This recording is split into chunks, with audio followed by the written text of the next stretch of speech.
Welcome back. You're on your Feel Good Breakfast show this morning as we get your Tuesday started. Thank you so much for joining us, Mzansi, because you could have been anywhere else, but you know where the really important conversations happen, and it's right here on Expresso. It is Health Tuesday, and this is where we are getting to have an important conversation, one that you might not know about. Did you know that the statistics about cancer in South Africa are actually grossly underestimated?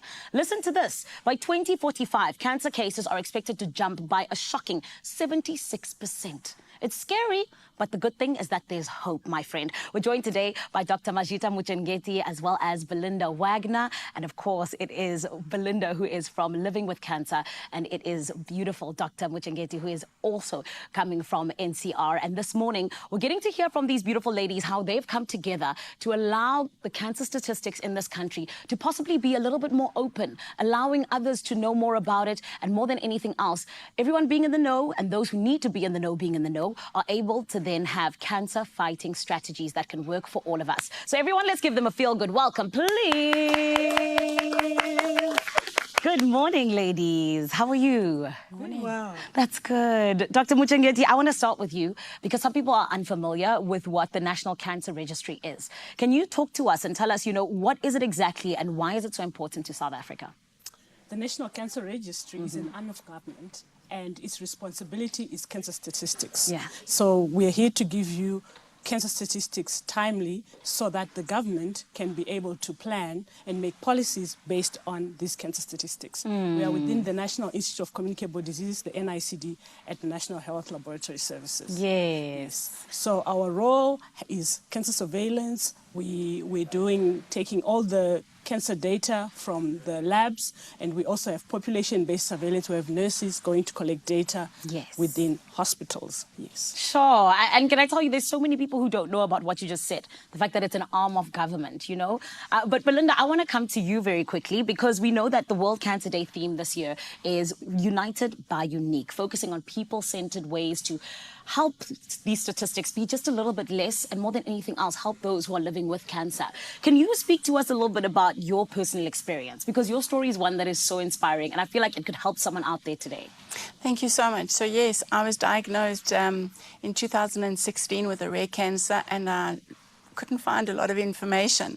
So I was trying to tap into how do I get this detail and it was quite difficult. Yes. So it was through this journey that I found the National Cancer Registry and thought, what could I do? Yeah. And that's when I started Living with Cancer, and we're the first patient-led cancer registry. Wow. I made a decision at the time that as a cancer survivor, I need to give back in some small way that I could. That's beautiful. And, there's a lot of people who sometimes just think about doing something like that, rather. So the fact that you actually put it into implementation and made it happen, well done to you, Belinda. That's really beautiful. Thank you. Of Thank course.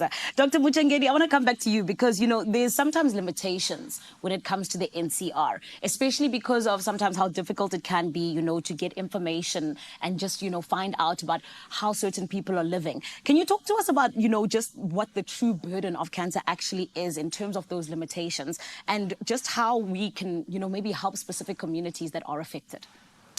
The biggest limitation is that the National Cancer Registry is a pathology-based registry. That means that we've got only cancer reported from labs. But we know that there are so many ways that cancer can be diagnosed. Yeah. Some patients never get that biopsy. A lot of patients will die before they've even gotten that biopsy. Oh, my goodness. There are other ways of diagnosing cancer. So that means that we are missing clinically diagnosed cancers, diagnosed radiologically, that is through scans and CT scans, like that. So those clinically diagnosed cancers are missed. So there's that gap.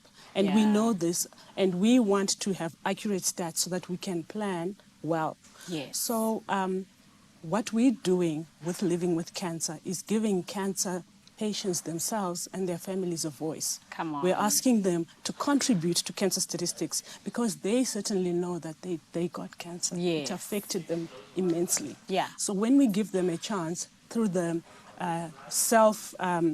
registration portal of Living with Cancer, that then directs this data to the National Cancer Registry. We're allowing cancer patients themselves and their families to fill the data gap that we have. That's incredible. And I just want to come to you then, Belinda, in terms of, Dr. Muchengedi just mentioning the work that you guys are doing together. Can you talk to us a little bit more about living with cancer and how it is that it actually helps out these people? 100%. So I think what's really important is it's the first patient-led cancer registry. Sure. So as a patient, you own your records and you share your records. Yes. And most cancer patients are very happy to do that.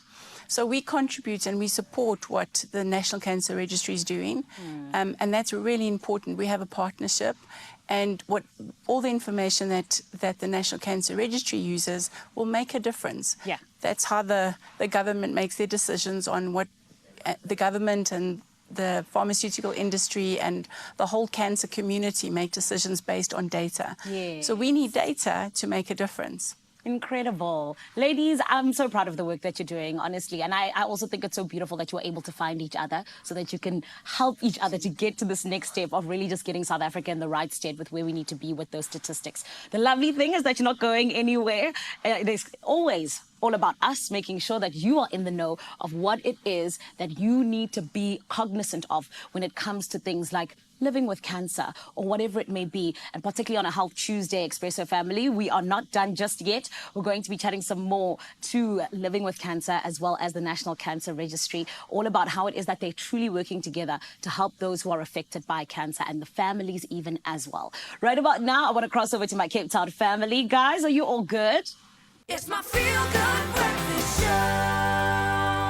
Welcome back, Mzansi. You're still here on Expresso, where we are chatting about all things cancer. And I say that because if you did not know, in South Africa, sadly, our statistics when it comes to cancer are grossly underestimated. And this is why we are trying to get more people to know about the fact that they can register themselves and let people know exactly what is happening within the different homes so that we are able to better plan for the different cancers and more than anything else, have better fighting strategies. We're going to jump into all of this properly in a bit. I want to tell you about the beautiful ladies that are with us today. It is Belinda, who is from Living with Cancer, and it is Dr. Muchengedi, who is from the National Cancer Registry. Now, ladies, we had sort of finished off just hearing about how you two are working together, the two organizations, making sure we know more in terms of statistics about cancer in South Africa.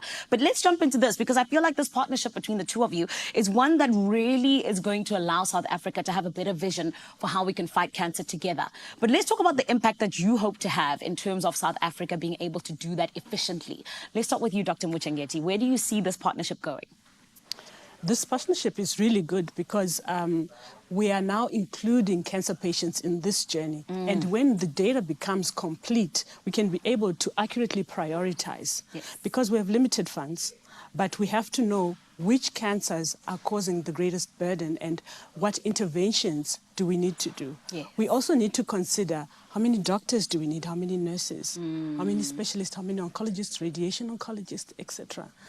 Drugs for each of the different cancers. So if our statistics are off, how do we plan?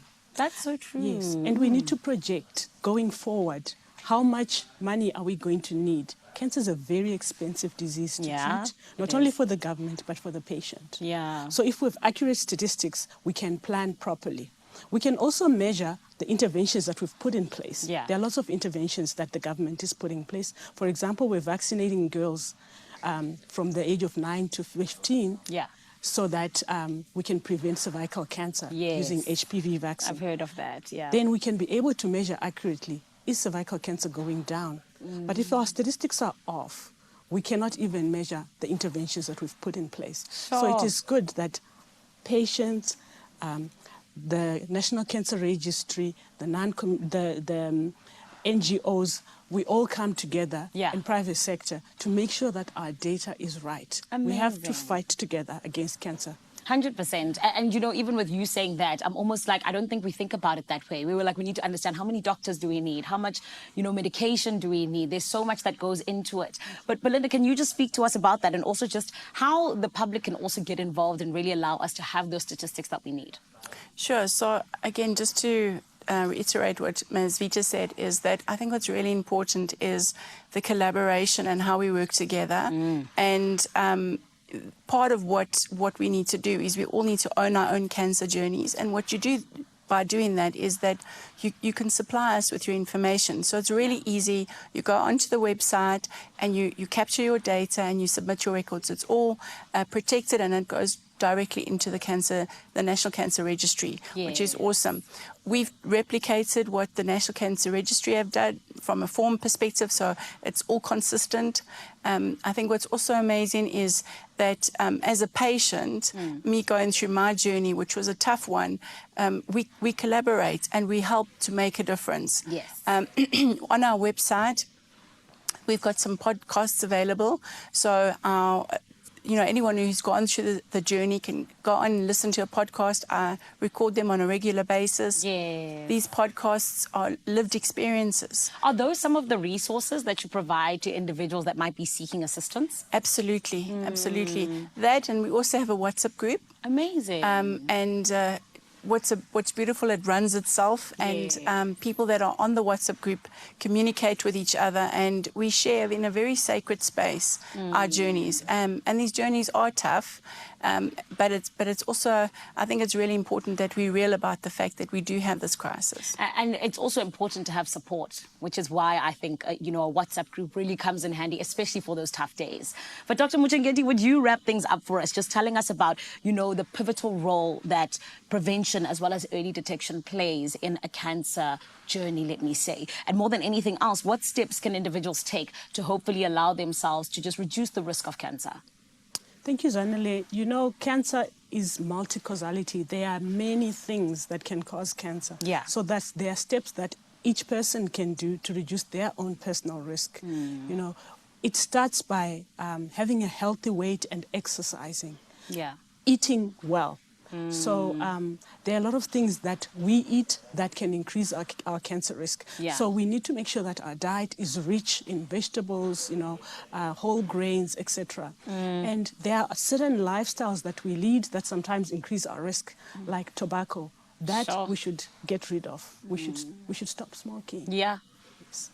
And we should reduce our alcohol, because alcohol is a carcinogen. Did we all hear that? Yes. Yeah. There are also vaccines that are available. Yeah. So we really encourage, to make sure that girls, they are vaccinated by the age of 15. Yes. The National Department of Health has embarked on a mother-daughter campaign, and they're trying to make sure that girls are vaccinated in schools. Incredible. Yeah, so please do give you permission that your daughter be vaccinated so that they don't get cervical cancer. Amazing. Thank you so much. Ladies, congratulations again just for coming together and having this partnership. But I think just for the amazing work that you're doing currently, it does not go unnoticed. So thank you so much.